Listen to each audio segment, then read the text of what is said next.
Welcome back. एस्टैट के series में हम लोगों ने पिछली वीडियो में देखा था कि मल्टीप्लेक्सर और मल्टीप्लेक्सर के किस तरीके से मल्टीप्लेक्सर को डिज़ाइन करते हैं, कितने वेरिएबल्स के लिए हम लेकर के चले कि 4x1 आपको बताया, 8x1 बताया। तो इस तरीके से आप मल्टीप्लेक्सर के बारे में जाने, उसी सेम प्रोसेस या उसी फॉर्मेट पर मैं लेकर के चलूँगा डी मल्टीप्लेक्सर। तो डी मल्टीप्लेक्सर क्या है? जैसे वहाँ पर था कि मेनी से वन का सिलेक्शन होता था, और यहाँ है कि वन से मेनी का सिलेक्शन होगा। यानी जैसे कॉल आया तो आपके भागलपुर एक्सचेंज में बहुत सारे टेलीफोन लाइंस हैं, उसमें से किसी एक ही का वो कॉल होगा, तो मल्टीपल ऑप्शंस है, उसमें से एक को सेलेक्ट करना है। इसीलिए इसको डेटा डिस्ट्रीब्यूटर भी नाम दिया गया।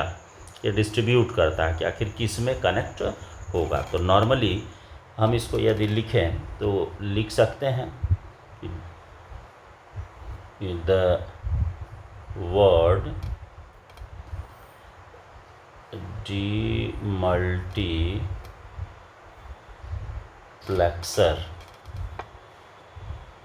means one into many। एक से क्या होगा, बहुत सारा ऑप्शन है, उसमें से एक को सेलेक्ट करना, ये इसका मेन नेचर है। Demultiplexer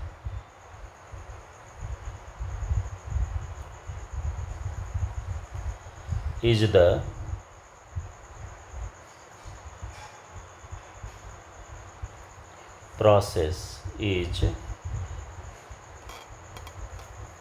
process of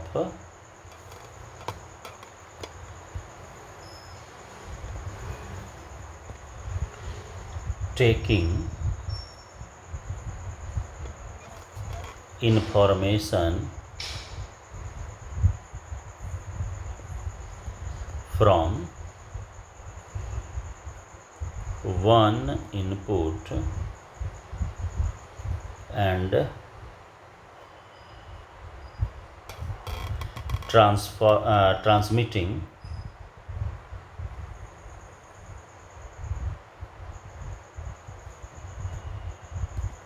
the same over one of several outputs।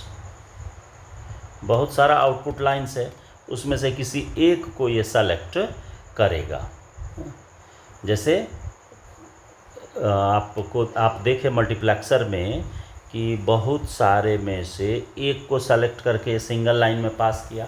यहाँ जस्ट अपोजिट है उसका कि एक से आया और मल्टीपल में से किसी एक को सेलेक्ट करके उसमें ट्रांसमिट करेगा।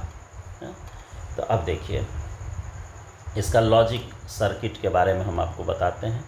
थोड़ा सा ध्यान दीजिएगा इस लॉजिक सर्किट पर। सेम मल्टीप्लेक्सर के तरह ही आपको देखने में लगेगा, लेकिन उसी का अपोजिट हो जाएगा। ये एक हो गया इनपुट, ये हमारा वहाँ आउटपुट हो रहा था सिग्नल, और इसमें से n आपका क्या हो जाएगा, आउटपुट सिग्नल हो जाएगा। जस्ट आप इमेजिन कीजिए उसका अपोजिट है, यानी ये क्या हो गया, n आउटपुट सिग्नल्स,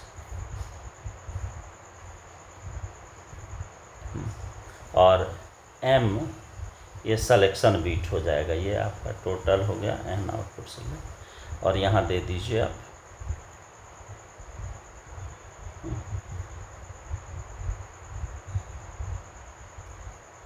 ये हो गया आपका m सिलेक्शन सिग्नल्स, सिलेक्शन के लिए। तो इसको हम क्या लिखेंगे, ये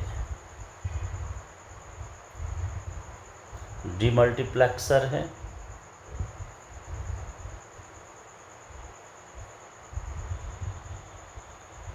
तो इसको शॉर्ट में लिखाता है डीमक्स। हम लोग उसको मक्स लिखते थे, यहाँ पर लिखाएगा क्या, डीमक्स। तो ये हो गया नॉर्मली उसका block diagram.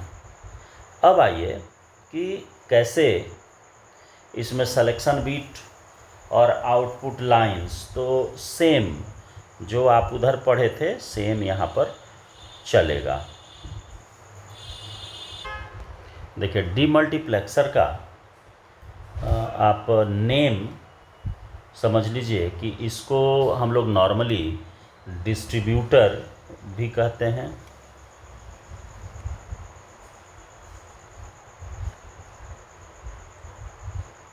Demultiplexer is also called distributor.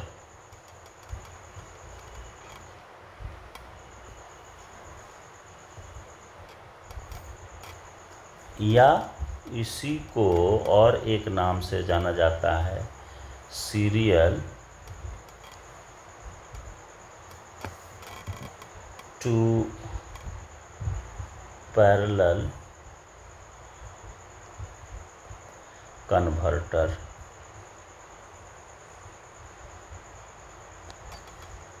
ये याद रखना है, सीरियल टू पैरेलल कन्वर्टर और डिस्ट्रीब्यूटर, दो नाम दिया गया किसको, डी मल्टीप्लेक्सर को। इस दोनों में से किसी से भी आप इसको कॉल कर सकते हैं। तो डी मल्टीप्लेक्सर है, तो टोटली इसको हम ये कहेंगे कि 3 नाम से हम कॉल कर सकते हैं। अब आइए इसके कंस्ट्रक्शन पर आते हैं कि आखिर कंस्ट्रक्ट कैसे करेंगे। तो देखिए सपोज कीजिए कि हमको बनाना है कि 1 to 4 D multiplexer,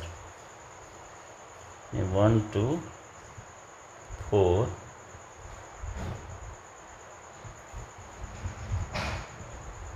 D multiplexer. इसको डिज़ाइन कैसे करेंगे, अब इसको देखिए। तो देखिए सबसे पहला काम कि इसमें कितने तरह के वेरिएबल्स यूज होंगे। तो नॉर्मली जब इनपुट वेरिएबल्स पर आए हैं तो ये याद रखिएगा, मैं कुछ पॉइंट्स इसमें लिख दे रहा हूँ जिसको कि आपके दिमाग में होना चाहिए कि 1 to 4 डी मल्टीप्लेक्सर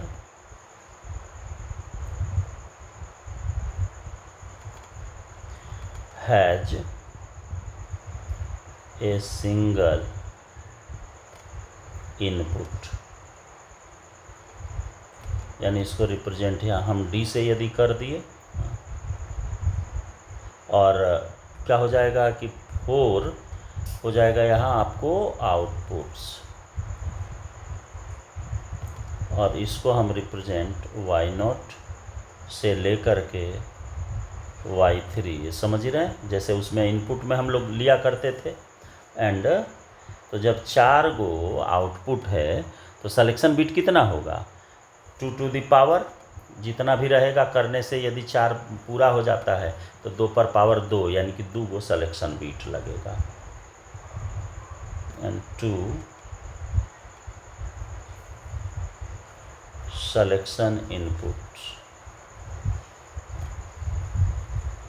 कौन कौन, S1 और कौन सा एक हो जाएगा, S0 और S1 ये लगेगा। अब आइए इसके ट्रूथ टेबल पर, कि ट्रूथ टेबल कैसे बनेगा। तो देखिए कलर मैं चेंज कर दे रहा हूँ इसका। देखिए इसमें कुछ है नहीं, बशर्ते कि आप इसको अच्छे तरीके से समझते चले जाइए। तो देखिए सबसे पहले मैं यहाँ दे दिया डेटा, कौन सा, इनपुट, डेटा जो इनपुट दिया जाएगा उसके लिए हो गया। अब देखिए अब इसमें है कि सिलेक्शन होगा ना, सिलेक्शन बीट यूज करेंगे, सिलेक्शन इनपुट्स,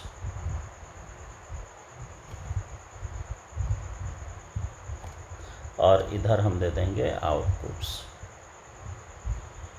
देखिए सिर्फ टेबल आप समझिए, ये यदि समझ जाते हैं तो बहुत आसानी से आप इसको फॉरकेट कर सकते हैं। तो इसको हमने रिप्रेजेंट किया था डी से, सिलेक्शन में भी 2 गो हो जाएगा, 2 पार्ट होगा, एक हो जाएगा S1 और एक था S0, और आउटपुट में आपको कितना था, y0 से लेकर के y3 तक, तो y3 y2 y1 y0 ये आपको है। चलिए अब इस पर हम वैल्यू बैठाते हैं। तो जो भी इनपुट होगा, तो इनपुट होगा यानी इसको हम मान लिए कि डी इनपुट हुआ, इधर 0 हो 1 हो, क्या है वो अलग मैटर है, हमको यहाँ डी इनपुट हुआ। तो सिग्नल आप नॉर्मली क्या लिखते हैं, 0 को 0 0 ये लिखते हैं स्टार्टिंग वाले का, और इसमें आपको क्या करना होगा, ये भी 0 ये भी 0 ये भी 0, और यहाँ से आउटपुट हो जाएगा डी, आपका जो इनपुट दिया रहेगा वो आउटपुट हो जाएगा। आप देखिए 0 फिर डी इनपुट हुआ 0 और ये हो जाएगा 1 इस बार, तो ये आ जाएगा 0 0, इसमें आ जाएगा अब डी और ये हो जाएगा 0। अब देखिए इसी तरह से आगे बढ़िए, फिर डी इनपुट हुआ, ये हो जाएगा 1, ये हो जाएगा 0, ये 0, ये हो जाएगा डी, ये 0 ये 0, और फिर फाइनली यानी कि फोर्थ में आपका क्या हो जाएगा, ये 1 और ये भी आपका हो जाएगा 1, ये दोनों 1 हो गया, तो इससे आपको आउटपुट आ जाएगा। अब देखिए ये हुआ ट्रूथ टेबल। देखिए डिजाइनिंग कितनी आसान है कि आपको इंटरसेक्शन पर लेकर के चलना है, y0 से लेकर के कहाँ तक, y3 तक। अब इतना के बाद अब इसको आप किस तरीके से सिंबॉलिकली डिज़ाइन कीजिएगा, यानी कि लॉजिक डायग्राम इसका क्या होगा, तो उसको लेकर के आएंगे। तो इस सर्किट के अकॉर्डिंग या ट्रूथ टेबल के अकॉर्डिंग यदि हम इसको देखें तो हम ये कह सकते हैं कि S1 से S0 में 0 और S1 में 0 हो, तो उस केस में आपका जो आउटपुट होगा वो किससे होगा, आप देख सकते हैं सारा क्लियर है।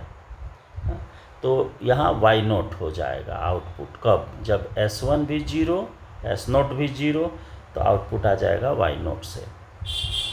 यदि S1 0 S0 1, तो उस केस में आउटपुट आएगा y1 से। देन आप समझ ही रहे हैं।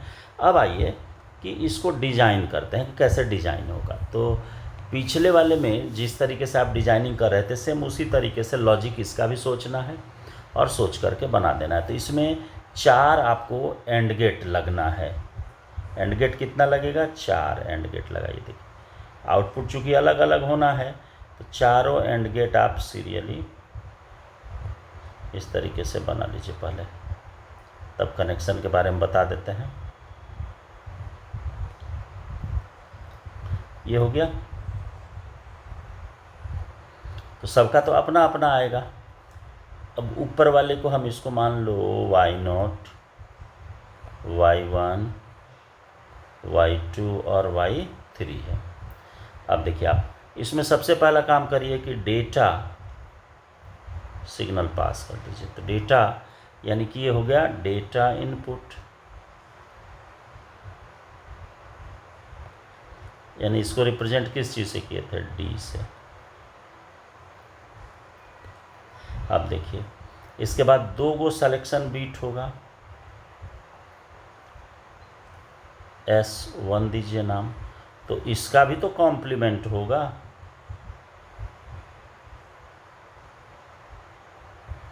ये कॉम्प्लीमेंट हो गया। इसी तरह से आप एक बनाइए S0 के लिए और इसका भी कॉम्प्लीमेंट हो जाएगा। आ गया ये। चलिए अब इसको जोड़िए। तो देखिए हम डेटा बीट को इस कलर से ऐड कर दे रहे हैं सब में। तो आपको बिना कुछ कहे सुने डेटा बीट से सबको जोड़ देना है। ये यहाँ से लिए और एकदम ले जा कर के डेटा बीट से हर एक एंड गेट को आप जोड़ दीजिए।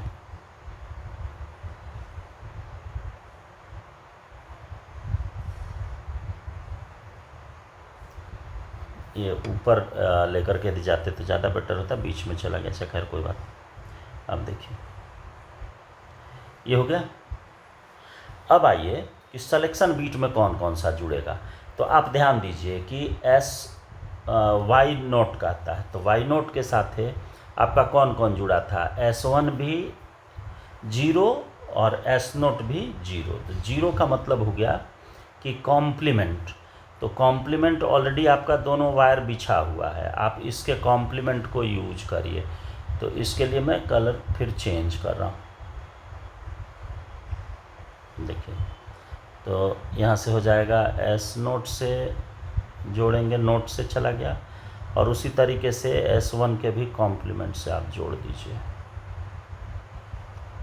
इसी तरह से आइए Y1 में क्या होगा। Y1 में ये आपका देखिए S नोट जो है S नोट 1 हो जा रहा है और S1 0। तो S नोट 1 का मतलब हो गया कि S नोट के ओरिजिनल से जोड़ देना है और इसके कॉम्प्लीमेंट से जोड़ना है। इसी तरह से Y2 है, तो Y2 में S1 का 1 से यानी ओरिजिनल से जोड़ना है और S नोट को कॉम्प्लीमेंट से, देखिए S नोट के कॉम्प्लीमेंट से जोड़िए, ये हो जाएगा कॉम्प्लीमेंट S नोट का, और S1 के ओरिजिनल से जोड़िए। तो S1 का ओरिजिनल ये वाला लाइन है, तो ये जुड़ गया। इसी तरह से आप जोड़िए किसको, Y3 को। तो Y3 में क्या है कि दोनों के ओरिजिनल से जोड़ना है। तो दोनों के ओरिजिनल से का मतलब हो गया कि S नोट के भी ओरिजिनल से और S1 के भी ओरिजिनल से इसको जोड़ दीजिए। तो ये जो सर्किट बना, ये क्या बना, ये उसका लॉजिक डायग्राम है। तो यहाँ लिख देंगे नीचे कि लॉजिक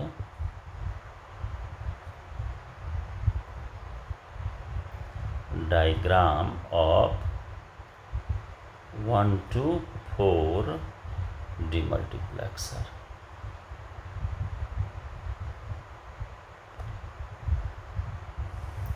तो इस तरीके से आप आसानी से इसको बना सकते हैं। तो इसमें कल वाले वीडियो में आपको बताऊंगा कि किस तरीके से आप 1 to 8 का बनाएंगे, उसमें सिलेक्शन बीट कितना होगा और कैसे उसको ऐड करेंगे। तो इस वीडियो में इतना ही।